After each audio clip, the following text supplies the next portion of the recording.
على رسوله الكريم اما بعد۔ حج کی فرضیت کی شرائط اور اس کے فضائل جمعے میں عرض کیے جا چکے ہیں۔ آج کی مجلس میں حج کی جو 3 قسمیں ہیں، حج افراد، حج تمتع اور حج قران۔ عام طور پر چونکہ حج تمتع کیا جاتا ہے اور حج تمتع میں پہلے عمرہ کرتے ہیں پھر حج کرتے ہیں، تو میں پہلے عمرے کی بات عرض کروں گا پھر حج کی بات انشاءاللہ عرض کروں گا۔ تو یاد رکھیں کہ عمرے میں 4 کام کیے جاتے ہیں۔ نمبر 1 احرام۔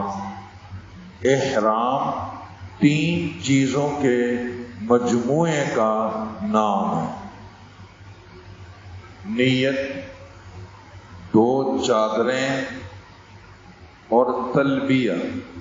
نیت کرتے ہوئے آدمی یوں کہے گا اللہم انی ارید العمرۃ فیسرها لی وتقبلها منی۔ اللہ میں عمرے کا ارادہ کر رہا ہوں، آپ اس کو میرے لیے آسان فرما دیں اور میری طرف سے قبول فرما دیں۔ اور تلبیہ لبیک اللہم لبیک لبیک لا شریک لک لبیک ان الحمد والنعمت لک والملک لا شریک لک۔ ایک دفعہ پڑھنا تو ضروری ہے، ورنہ آپ احرام میں ہی نہیں جائیں گے، عمرہ ہی نہیں ہوگا، لیکن 3 دفعہ پڑھنا بہتر ہے۔ جب بھی تلبیہ پڑھیں تو 3 دفعہ تلبیہ کا پڑھنا مستحب ہے، اور پورے راستے میں آدمی پھر بار بار تلبیہ پڑھتا رہے، مرد بلند آواز سے، تھوڑی سی بلند آواز، اور خواتین آہستہ آواز۔ تو احرام 3 چیزوں کے مجموعے کا نام ہے، نیت، 2 چادریں اور میں نے عرض کیا تلبیہ۔ نمبر 2 طواف۔ بیت اللہ کا طواف شروع کرنے سے پہلے 4 کام کرنے چاہیے۔ نمبر 1 نیت، اے اللہ میں عمرے کا طواف کر رہا ہوں تیری رضا کے لیے، تو اس کو میرے لیے آسان فرما دے، قبول فرما، نیت۔ نمبر 2 استباع۔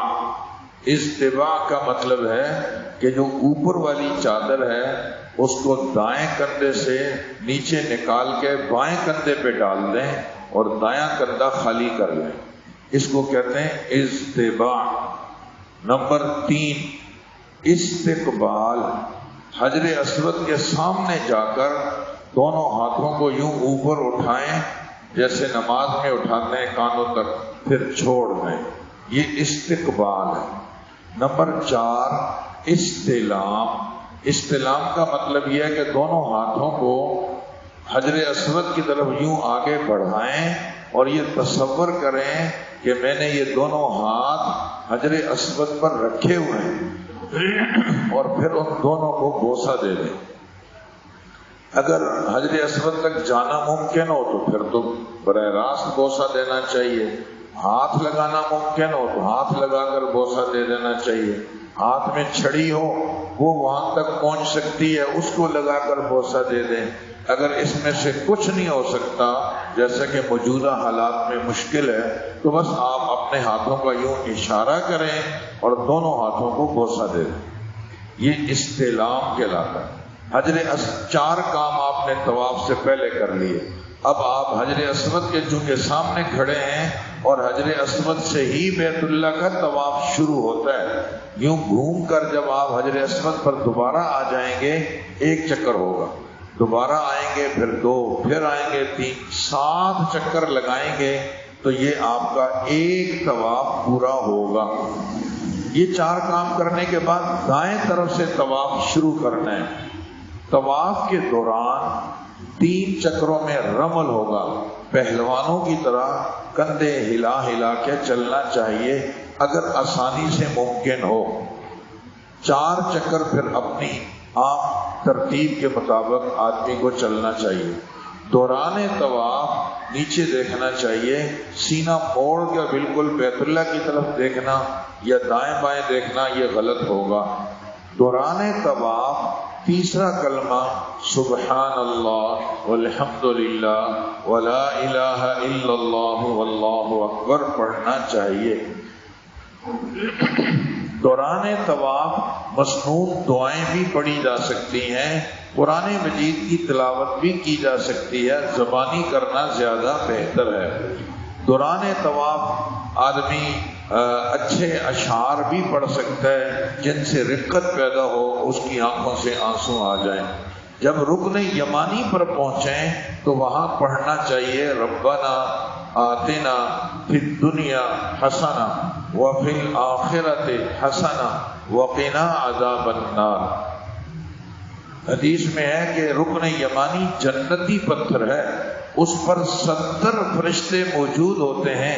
جب آدمی کہتا ہے ربنا آتنا فی الدنیا حسنہ وفی الآخرۃ حسنہ وقنا عذاب النار، تو یہ 70 فرشتے کہتے ہیں آمین۔ تو اس کا اہتمام ہو، ہر دفعہ جب حجر اسود کے سامنے آ جائیں تو استلام کرنا ہوگا۔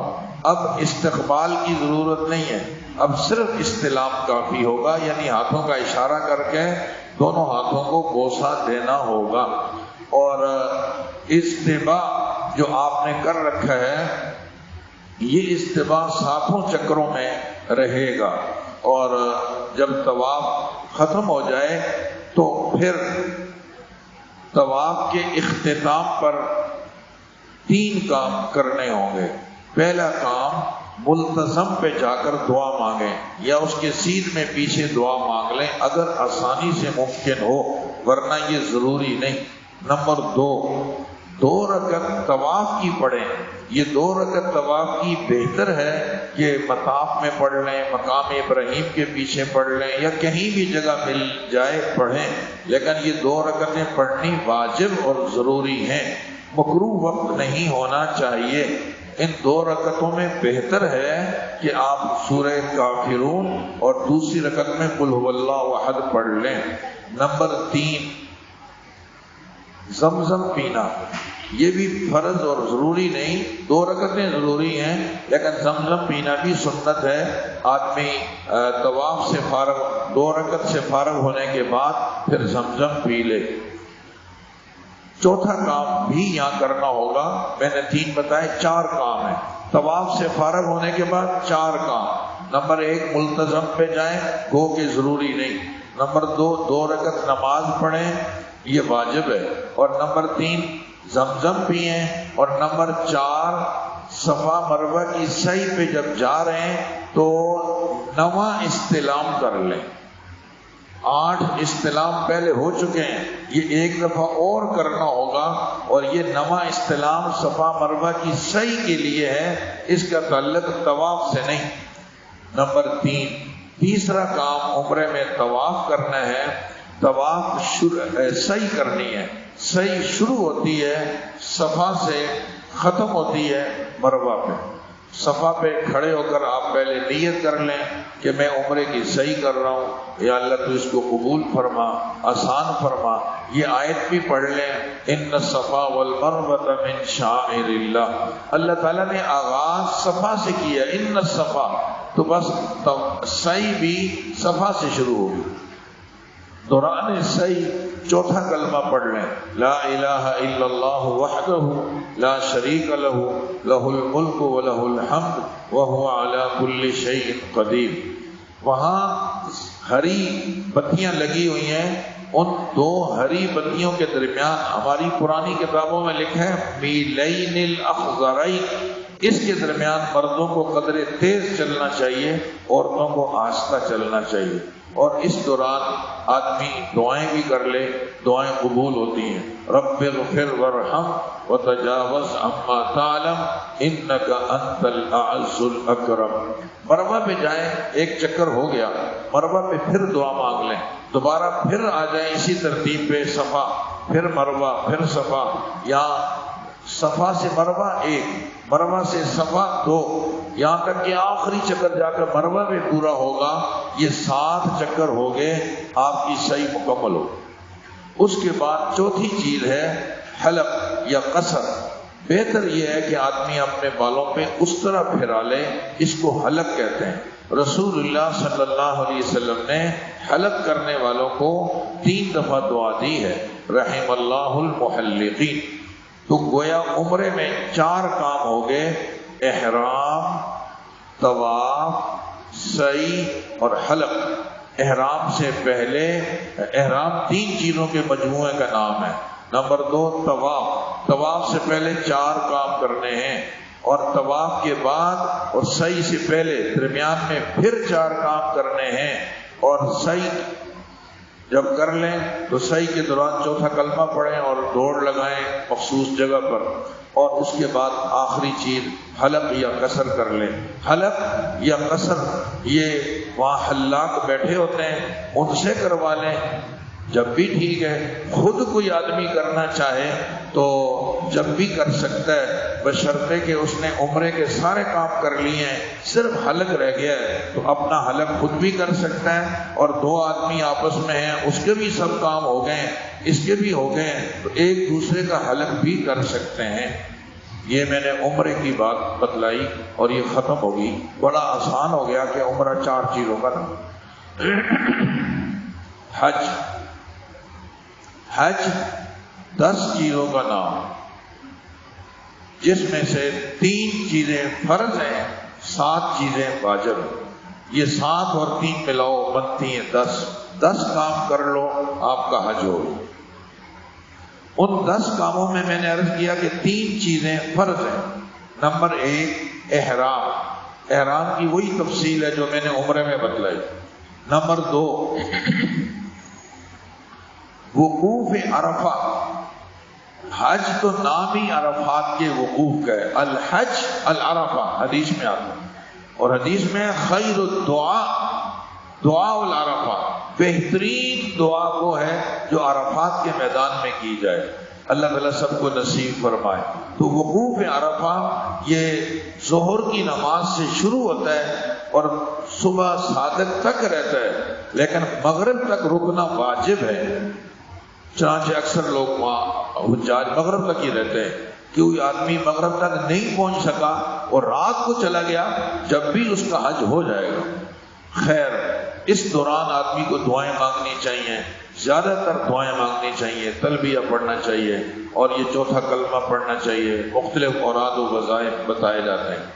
نمبر 3 طواف زیارت۔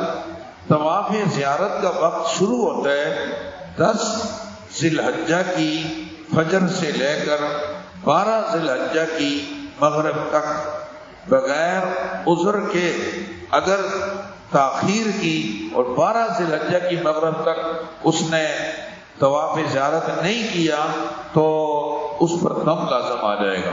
مغرب تک طواف زیارت کرنا ضروری ہے، یہ حج کا بہت بڑا رکن ہے، اور حدیث میں آتا ہے جب بندہ طواف زیارت کر کے فارغ ہوتا ہے، فرشتے اس کی کمر پہ تھپکی دیتے ہیں، مبارک ہو، اللہ تعالیٰ نے تمہارے گناہوں کو نیکیوں سے بدل دیا، اب اپنی نئی زندگی شروع کرو اور نئے اعمال کا اہتمام کرو۔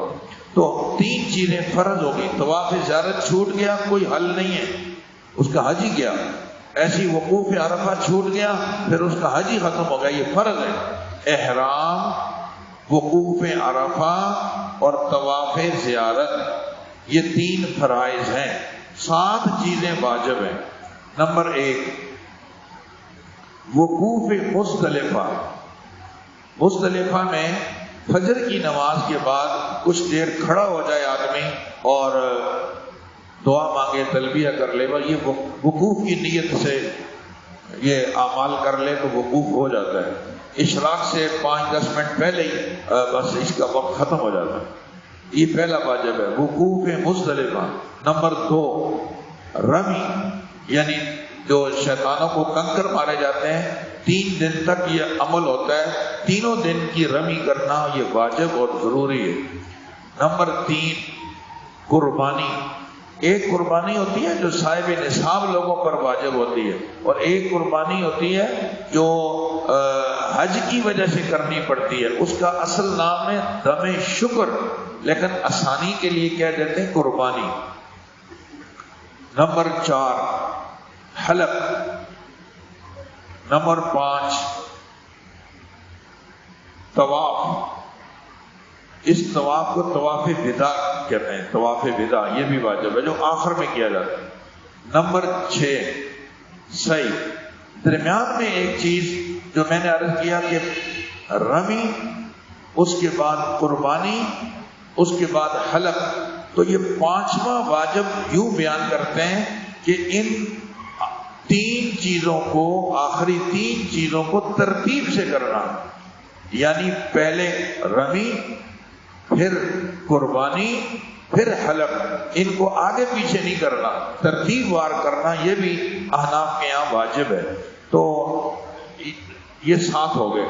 نمبر 1 وقوف مزدلفہ، نمبر 2 رمی، نمبر 3 قربانی، نمبر 4 حلق، نمبر 5 آخری 3 کام یعنی رمی، قربانی اور حلق، ان کو ترتیب سے کرنا. اور نمبر 6 طواف وداع، اور نمبر 7 سعی، حج کی سعی کرنا. یہ مستقل واجب ہے. 7 یہ واجبات ہو گئے، اور 3 میں نے فرض عرض کیے. لو آپ کا حج مکمل ہو گیا. حج کو بیان کرنے کا ایک دوسرا طریقہ بھی ہے کہ حج کے 5 دن ہیں. میں نے تو یوں بتایا نا کہ 10 چیزیں، 3 فرض 7 واجبات، 10 کاموں کا نام حج ہے. اور ایک دوسرا طریقہ بھی ہے کہ حج کے 5 دن ہیں، 8 ذی الحجہ، 9، 10، 11، 12. اب ان 5 دنوں میں کیا کریں؟ پہلا دن 8 ذی الحجہ، ظہر تک مینا میں پہنچ جائیں. ظہر کی نماز مینا میں حاجی پڑھتا ہے. 5 نمازیں یہاں پڑھنی ہیں. اگرچہ اس وقت میں ہجوم اور رش کی وجہ سے 5 نہیں پڑھتے، 4 ہی پڑھتے ہیں، رات ہی کو عرفات چلے جاتے ہیں. لیکن بہتر یہ ہے کہ آدمی 5 پڑھ لے اگر گروپ میں اس کی گنجائش ہو تو، ورنہ گروپ لیڈر کی بات ماننی چاہیے، ورنہ بندہ پریشان ہو جاتا. تو پہلا دن ختم ہو گیا، مینا میں گزارنا ہے، 5 نمازیں پڑھنی ہیں، دعائیں کرنی. دوسرا دن 9 ذی الحجہ. 9 ذی الحجہ وقوف عرفہ. یہ بھی ظہر کے وقت سے ٹائم شروع ہوتا ہے، مغرب تک آپ نے وہاں رہنا ہے، اور پھر رات ہی کو مغرب کی نماز پڑھے بغیر آپ نے مزدلفہ آ جانا ہے. اور مزدلفہ میں عشاء کے وقت میں مغرب اور عشاء کی نماز آپ نے جمع کرنی ہے. اور اس کے بعد عرفات کے میدان میں اگر آدمی، بہتر یہ ہے کہ اپنے اپنے خیموں میں نماز پڑھے، ظہر کی ظہر کے ٹائم اور عصر کی عصر کے ٹائم پڑھ لے. ہاں اگر وہاں امام کے پیچھے پڑھے اور امام مسافر ہو تو پھر ہم اس کے پیچھے، ہم بھی مسافر ہوں تو 2 رکعت نماز پڑھ لیں، کیونکہ وہ 2 رکعت نماز پڑھاتے ہیں اور دونوں نمازوں کو، ظہر اور عصر کو جمع کرتے ہیں، تو ٹھیک ہے. خیر 9 ذی الحجہ آپ کا عرفات میں گزر گیا. 10 ذی الحجہ کو حاجی بہت مصروف ہوتا ہے. یہی وجہ ہے کہ حاجی پر عید الاضحیٰ کی نماز واجب نہیں ہے. یہ نماز عید الاضحیٰ کی نماز نہیں پڑھتا. حاجی کے کام اتنے زیادہ ہیں کہ اس کے پاس عید کی نماز کا ٹائم ہی نہیں. لہذا 10 ذی الحجہ کو یہ پہلا کام کرے گا وقوف مزدلفہ، دوسرا کام کرے گا رمی، تیسرا کام کرے گا قربانی، پھر اس کے بعد حلق. یہ سارے کام ترتیب سے بھی اس کو کرنے. اور بہتر یہ ہے کہ اسی دن وہ طواف زیارت کرنے بھی چلا جائے. نہیں تو کوئی بات نہیں، ابھی 2 دن اس کے پاس اور بھی ہیں. یہ سارے کام 10 ذی الحجہ کے ہیں. ہاں اگر اس نے قربانی کرنے میں دیر ہو رہی ہے کوئی بات نہیں، ابھی اور 2 دن ہیں، بعد میں کر لے. لیکن حلق بھی پھر نہیں ہوگا. حلق جب ہوگا جب پہلے قربانی ہو جائے گی. 8 اور 9 کے 10 کے بعد 11 ذی الحجہ کو حاجی نے مینا میں رہنا ہے اور صرف تینوں جمرات کی رمی کرنی ہے. 10 ذی الحجہ کو حاجی نے ایک جمرے کی رمی کرنی ہے بس. بڑے شیطان کو کنکر مارنے ہیں، 2 کو نہیں. لیکن 11 ذی الحجہ کو اور 12 ذی الحجہ کو تینوں کی رمی کرنی ہے، اور اس طریقے سے اس کے یہ 5 دن پورے ہو جائیں گے۔ اللہ رب العزت جانے والے حجاج کے لیے اس سفر کو مبارک فرمائے، ہم سب کو یہ حج سیکھ کر کرنے کی توفیق عطا فرمائے۔ آج کا بہت بڑا المیہ یہ ہے کہ جیسے ہم دین کے دیگر کاموں میں سست اور کاہل ہیں، ہم حج کے مسئلے میں بھی ایسے ہی ہیں۔ ہم سمجھتے ہیں کہ بس چلے جائیں گے، گھوم کے آ جائیں گے، حج ہو جائے گا۔ حج ایسی کھیل نہیں ہے، یہ سیکھنے کی چیز ہے۔ ہم نماز پڑھتے ہیں، 10 منٹ لگتے ہیں، نماز ختم ہو جاتی ہے۔ جی روزہ رکھا صبح سے شام، یہ بھی ختم ہو گیا۔ حج کے 5 دن ہیں، بلکہ بعض بہتر یہ ہے کہ 6 دن، 13 ذی الحجہ کی رمی بھی بندہ کر کے آئے تو حج کے 6 دن بن جاتے ہیں۔ تو یہ ایسا آسان تو نہیں ہوگا، اس کو سیکھنا چاہیے۔